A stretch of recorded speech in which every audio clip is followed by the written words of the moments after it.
Explanation के start करने से पहले अगर आपको ये मानवा अच्छा लग रहा है तो जल्दी से इसे लाइक करें। इसका टारगेट है 200 लाइक्स, तो जल्दी से इसे कंप्लीट कर दें। और साथ ही साथ मेरे चैनल फन एक्सप्लेन को सब्सक्राइब भी करें ताकि आने वाली नेक्स्ट वीडियोस आप सबसे पहले देख सकें।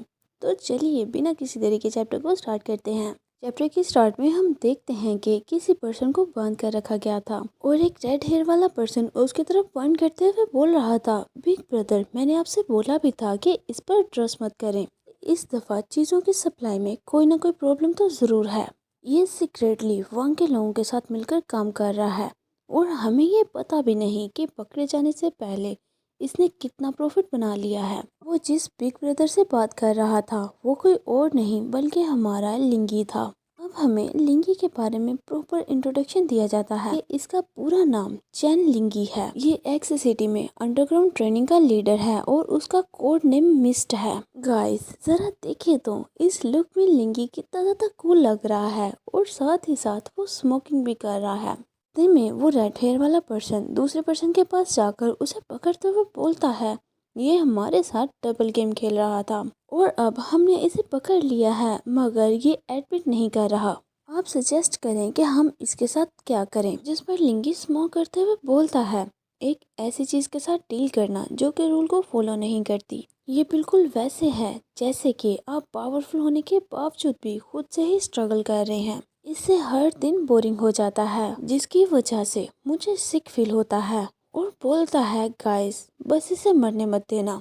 I mean, इसे इतनी आसानी से मरने मत देना। और वहाँ से जाते हुए बोलता है, रिसेंटली मुझे एक असाइनमेंट मिली है जिसकी वजह से मुझे ट्रिप पर बाहर जाना पड़ेगा। ध्यान रखना कि इस पर्सन का सांस लेना भी मुश्किल हो जाए और जितने भी मैटर्स हैं तुम्हें उन्हें खुद ही सोल्व करना है। इन सब चीजों के बारे में तुम लाओ से डिस्कस कर सकते हो। जिस पर रेड हेयर वाला पर्सन अपने हाथ को हिलाते हुए उसे बाय बोलता है, बिग ब्रदर अपना ख्याल रखना। और साथ ही वो दूसरे पर्सन को जोर से किक मारकर बोलता है, अपने घुटनों पर आओ। उसे मारते हुए वो मन में सोच रहा था, मुझे पूरा बिलीव है कि बिग ब्रदर अपने मिशन को अच्छे से कंप्लीट कर लेंगे। और यहाँ पर तो लिंगी मुंह के शोल्डर दबा रहा था और मुंह काफी कूल वे में अपने आर्म्स को फोल्ड करके इसकी ऐसी खिदमत को एंजॉय कर रहा था।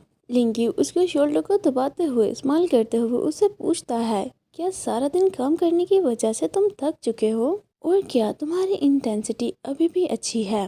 अगर तुम मुझे कोई ऑर्डर करना चाहो तो तुम कर सकते हो। जिसकी ये सारी बातें सुनकर मुआन मन में सोचता है, ये काफी अजीब है, अचानक से ये इतने अच्छे से काम करने लगा और ये भी कि मुझे इसे ये रियलाइज करवाना चाहिए कि ये कितना ज्यादा हार्ड है। इसे खुद से ही ये काम छोड़ने पर मजबूर कर देना चाहिए। ये सोचते हुए वो अपनी लेग्स को फोल्ड करते हुए बोलता है, ऑलराइट अब तुम मेरी लेग्स को दबाओ। पर लिंगी बिना किसी हेजिटेशन के स्माइल करते हुए बोलता है, बॉस आपकी रिक्वेस्ट तो काफ़ी स्पेसिफिक है। मैंने ये कैसे नहीं सोचा कि सारा दिन काम करने की वजह से आपकी लेग्स भी हर्ट कर रही होंगी। चले मैं आपको लेग मसाज देता हूँ। ये बोलकर वो जल्दी से उसके पास आकर बैठ जाता है और उसकी लेग को पकड़कर दबाने लगता है। जिसके ऐसा करने की वजह से मुआन मन में सोच रहा था, ये कितना ज़्यादा डिस्गस्टिंग है।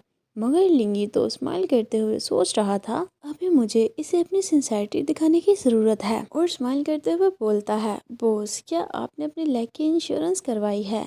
आपकी लेग तो काफ़ी लॉन्ग और स्लिम है। इतने में एक रिपोर्टर कहीं से छुपकर उनकी पिक क्लिक कर लेता है और सोचता है, ये एंगल बिल्कुल परफेक्ट है। देखने में ये ऐसा लग रहा है कि मोआन प्राइवेट में अपने बॉडीगार्ड को बुली कर रहा है। मैं बिल्कुल यही बाद में अपनी रिपोर्ट में लिखूंगा। मोहन को दबाते हुए लिंगी ने भी ये सेंस कर लिया था कि किसी ने तो इनकी पिक्चर ली है और वो बोलता है, बॉस आप थोड़ी देर के लिए वेट करें। ये बोलकर वो वहाँ से उठकर उसी रिपोर्टर के सामने जाकर खड़ा हो जाता है और स्माइल करते हुए बोलता है, क्या तुम सीक्रेटली हमारे बॉस की फोटोग्राफ ले रहे हो? इसे अपने सामने देखकर वो रिपोर्टर काफी ज्यादा चौंक जाता है और सोचता है, ओप्स ये क्या हो गया। ये बोलते ही लिंगी फौरन ही उसे कॉलर से पकड़कर जोर से उसे जमीन पर फेंक देता है, जिसकी वजह से वो रिपोर्टर काफी दूर जाकर गिरा था। गिरने के साथ साथ उसके हाथ से कैमरा भी छूट जाता है और अपने हाथ को क्लीन करते हुए बोलता है, तुम सीक्रेटली फोटोग्राफ्स ले रहे हो, अपना कैमरा मुझे दो। जिस पर वो रिपोर्टर घबराते हुए अपना कैमरा लिंगी की तरफ बढ़ाकर बोलता है, इनके अलावा तुम दूसरी तस्वीरें नहीं डिलीट कर सकते। जिस पर लिंगी उस कैमरे को पकड़ते हुए बोलता है, कम सोचो, यही तुम्हारे लिए बेहतर रहेगा। इतने में उसकी नज़र विंडो से बाहर जाती है, जहाँ पर काफ़ी ज़्यादा रिपोर्टर्स खड़े थे, जिन्हें देखकर वो सोचता है ऐसा लग रहा है कि कुछ तो गलत है। उस रिपोर्टर से डील करने के बाद लिंगी मोहन के पास जाकर पूछता है, क्या उन्होंने ये नहीं बोला था कि इस इवेंट को मीडिया में एक्सपोज नहीं करना? इसके बावजूद भी बाहर इतने ज़्यादा जर्नलिस्ट क्यों हैं? पर मोहन बोलता है, क्या सच में वो लीक हो गई हैं? एनीवे, वो इवेंट अब ओवर हो चुका है, चलो जल्दी करो, यहाँ से चलते हैं, वरना बाद में हम यहाँ से बाहर नहीं निकल पाएंगे। बोलकर वो जल्दी जल्दी एग्जिट की तरफ जाने लगते हैं। हम देखते हैं कि बाहर दो रिपोर्टर्स आपस में बातें करते हुए पूछते हैं कि एनिंग कहाँ है। शायद ये उसी पर्सन का नाम था जो कि थोड़ी देर पहले मोहन की पिक्चर्स ले रहा था। जिस पर दूसरा पर्सन बोलता है, मुझे नहीं पता, मैंने उसे नीचे आता नहीं देखा। इस पर पहले वाला रिपोर्टर बोलता है, चलो दोबारा से उसे देखते हैं कि वो कहाँ है। इतने में वो दोनों भी बैक डोर से बाहर निकल चुके थे और वो भी रिपोर्टर्स की ये बात सुन रहे थे। ये जल्दी से मोहन को एक वॉल के पीछे हाइड करता है। ऐसा करते हुए उसने मोहन के शोल्डर पर भी हाथ रखा था, जिस पर मोहन चौंकते हुए उसके हाथ की तरफ देखता है। इसके ऐसा करने की वजह से लिंगी जल्दी से अपने हाथ को पीछे करके बोलता है, ये वर्क के रिलेटेड है, मैंने आपको टच नहीं किया। और मोहन बोलता है, मगर मैंने तो अभी तक कुछ बोला भी नहीं। लिंगी को ये लगा था कि कहीं दोबारा से इसे गुस्सा ना आ जाए और ये मुझे फायर ना कर दे, मगर लिंगी को तो बिल्कुल भी गुस्सा नहीं आया था और वो मन में सोच रहा था, इस वक्त ये मुझसे ज्यादा नर्वस क्यों लग रहा है। इस वक्त इसके फेस के ऐसे एक्सप्रेशंस को देखकर मुझे बिल्कुल भी बिलीव नहीं हो रहा कि ये सब कुछ रियल है। इतने में एक रिपोर्टर उनके थोड़ा करीब से गुजरते हुए बोलता है, हमें अभी तक कुछ मिला क्यों नहीं, क्या वो कहीं छुपे हुए हैं? चलो अलग अलग होकर उसे ढूंढते हैं। ये बोलते हुए वो उनसे दूर चला जाता है। इसके वहां से जाते ही जल्दी से लिंगी अपने कोट को उतारकर मोहन को कवर करता है और बोलता है, परेशान मत हो, ये जल्द ही यहाँ से चले जाएंगे। वो दोनों वहीं पर जमीन पर बैठे हुए थे ताकि वो रिपोर्टर से छुप सके। इतने में मोहन को कुछ याद आता है, जिसे याद करते हुए वो लिंगी के चेस्ट पर हाथ रखकर पूछता है, तुम क्या कर रहे हो? और मन में सोचता है, ये स्मेल तो जानी पहचानी लग रही है, ये फेंट फ्रेगनेंस, जरा मुझे सोचने दो। और उसे उसी नाइट का सीन याद आता है जब वो ड्रंक था और लिंगी उसके क्लोज था। इसे याद करते हुए वो सोचता है, क्या उस वक्त ये मेरे क्लोज था?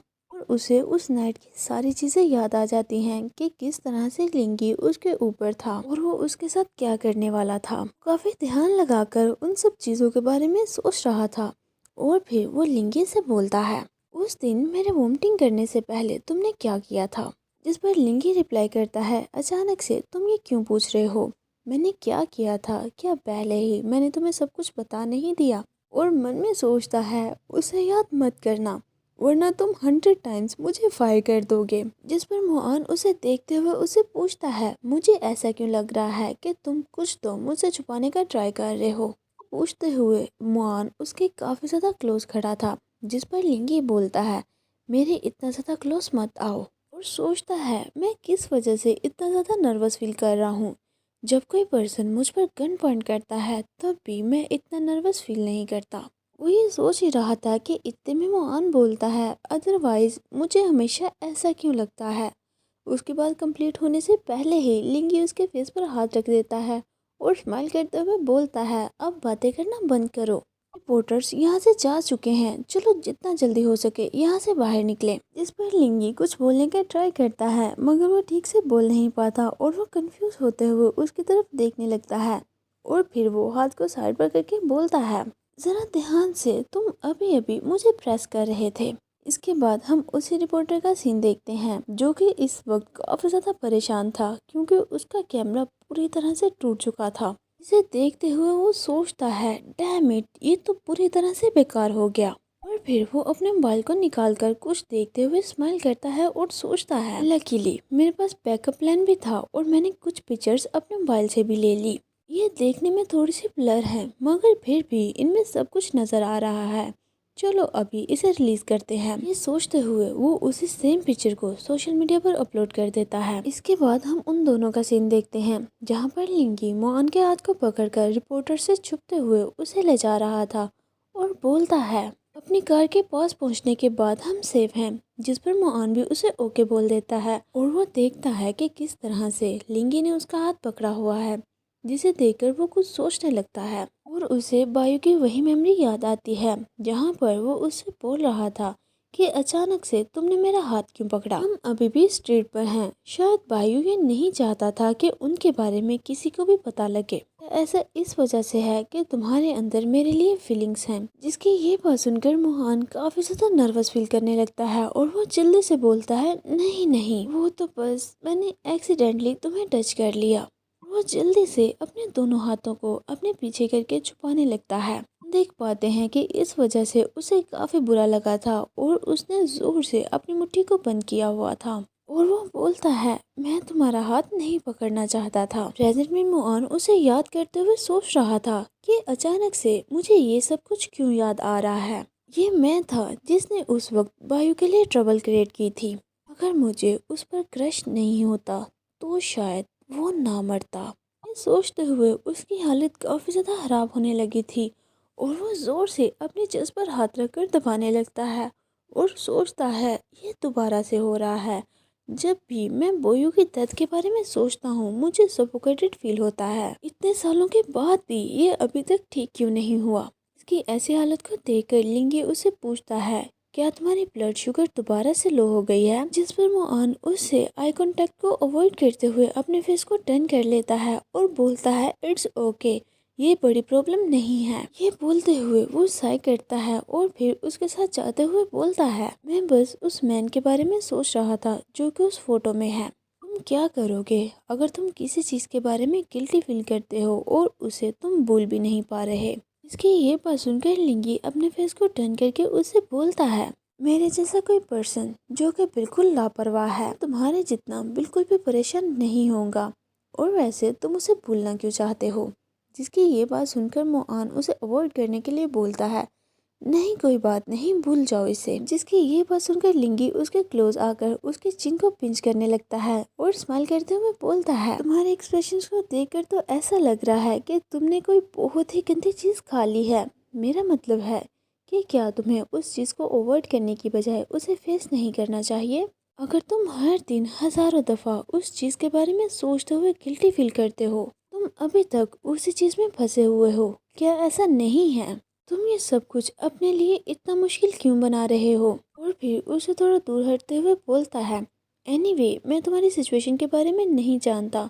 बहुत सी ऐसी चीजें हैं जिन्हें कि हम भूल सकते हैं, इसीलिए तुम भी इन्हें जाने दो और ये सिचुएशन जरूर ही चेंज हो जाएगी। सो आगे बढ़ो। लंकी की ये बात सुनकर मुआन काफी गौर से उसकी तरफ देखते हुए सोचता है, क्या तुम्हारा कहने का ये मतलब है कि मैं इसे जाने दूं? शायद मुझे पहले ऐसा करना सीखना होगा ही मैं इसे जाने दे सकता हूँ। इसके बाद सीन शिफ्ट होता है और हम मुआन के अपार्टमेंट का सीन देखते हैं, जहाँ पर वो दोनों मोबाइल में उसी पिक्चर को देख रहे थे, जिसे देखकर वो दोनों काफी ज्यादा कंफ्यूज हो गए थे। जिसे देखते हुए लिंकी बोलता है, ऐसा कब हो गया, क्या मैंने ठीक से पिक्चर्स को डिलीट नहीं किया था। इस पर मुआन बोलता है, इस पिक्सल को देखो, शायद इसे मोबाइल से क्लिक किया गया है। इतने में मुआन के मोबाइल पर एक कॉल आती है, जिसकी वजह से उसका ध्यान उसके मोबाइल पर जाता है। जब वो जाकर उस कॉल को पिक करता है तो दूसरी तरफ से कोई पर्सन चिल्लाते हुए बोलता है, ये सब कुछ क्या हो रहा है। तुम नेगेटिव न्यूज की वजह से इस वक्त ट्रेंड कर रहे हो। अभी तक हमने पब्लिक ओपिनियन को रोके रखा है, तो जल्दी से बताओ कि क्या हुआ था। इतनी सारी बातें एक साथ सुनकर मुआन बेचारा तो कंफ्यूज हो चुका था और वो मोबाइल को अपने कान से दूर करते हुए जोर से अपनी आँख को बंद करके बोलता है, ये सब कुछ एक मिसअंडरस्टैंडिंग है। ये सब कुछ उन रिपोर्टर्स ने इंटेंशनली किया है। जिसकी ये बात सुनकर दूसरी तरफ मौजूद पर्सन बोलता है, ये जरूर ही हांगशी मीडिया का काम होगा। वो पिच वैरायटी शो में मेरे साथ compete करना चाह रही है और अब उसने कंटिन्यूसली मेरे आर्टिस्ट पर भी कीचड़ उछालना शुरू कर दिया है। तुम इंतजार करो, मैं पीछे हटने वाला हूँ और ये सब कुछ तुम्हारी वजह से हो रहा है। इसके बाद हम मुआन को बालकनी में बैठा देखते हैं, जहाँ पर वो इस वक्त काफी ज्यादा सदमे में था और सोच रहा था, मुझे बहुत अजीब फील हो रहा है। लिंगी भी उसकी ऐसी हालत को देख रहा था, जिस पर वो उसके क्लोज जाकर उसे एक बेर का कैन पकड़ाते हुए बोलता है, बुरा फील मत करो, ये सब कुछ मेरी वजह से हुआ है, क्योंकि मैंने प्रॉपरली उन पिक्चर्स को डिलीट नहीं किया था। अगर तुम चाहो तो तुम मुझे ब्लेम कर सकते हो। जिस पर मोअन उस कैन को पकड़ते हुए बोलता है, इसमें तुम्हारी कोई गलती नहीं। जिस पर लिंगी बोलता है, क्या होगा अगर इस वजह से तुम्हारी रेपुटेशन खराब हो जाए? क्या इस वजह से फ्यूचर में तुम्हें रोल मिलने में प्रॉब्लम हो सकती है? जिस पर मोअन थोड़ा वरीड होते हुए उसे बताता है, एक्चुअली लास्ट टाइम मैंने ऑडिशन को मेस्ड अप कर दिया था। ऐसा इस वजह से हुआ कि मेरी स्किल्स इतनी ज़्यादा अच्छी नहीं थी और इस टाइम मैंने तुम्हें बोला कि तुम मुझे मसाज करो। मुझे इन सब चीज़ों के कॉन्सिक्वेंस तो बेयर करना ही पड़ेंगे। चलो ये चीज़ें जैसे हो रही हैं वैसे ही चलने दो। जिसकी ये बात सुनकर लिंगी काफ़ी गौर से उसकी तरफ देखने लगता है और फिर उससे पूछता है, इस वक्त तुम काफ़ी शांत लग रहे हो, क्या तुम एक बुद्धिस्ट हो? जिसकी ये बात सुनकर तो मोअन के मुंह से उसकी कोल्ड ड्रिंक बाहर गिर जाती है और वो जल्दी से अपने फेस को साफ करते हुए बोलता है, तुम्हारा कहने का क्या मतलब है? क्या तुम्हें मैं एक मोंग की तरह लगता हूँ?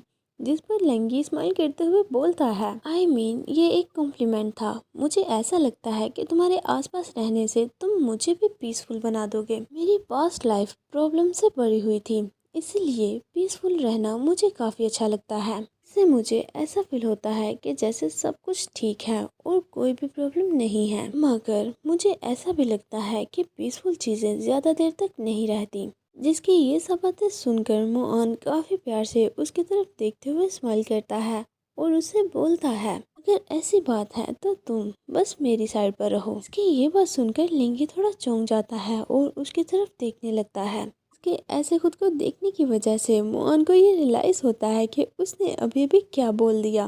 वो जल्दी से अपने फेस को टर्न करके अपने फेस पर हाथ रख लेता है और सोचता है, मैंने ये क्या बोल दिया। और हम देखते हैं कि लिंगी का हाल भी बिल्कुल वैसा ही था। वो भी अपने फेस पर हाथ रखकर बैठ गया था और साथ ही साथ वो काफ़ी ज़्यादा ब्लश भी कर रहा था। और इसी के साथ आज का ये चैप्टर यहीं पर एंड होता है। अगर आपको ये वीडियो अच्छी लगी हो तो प्लीज़ इसे लाइक करें और मेरे चैनल फनी एक्सप्लेन को सब्सक्राइब भी करें। तो मिलते हैं आपसे नेक्स्ट वीडियो में। Until next video, take care and bye bye.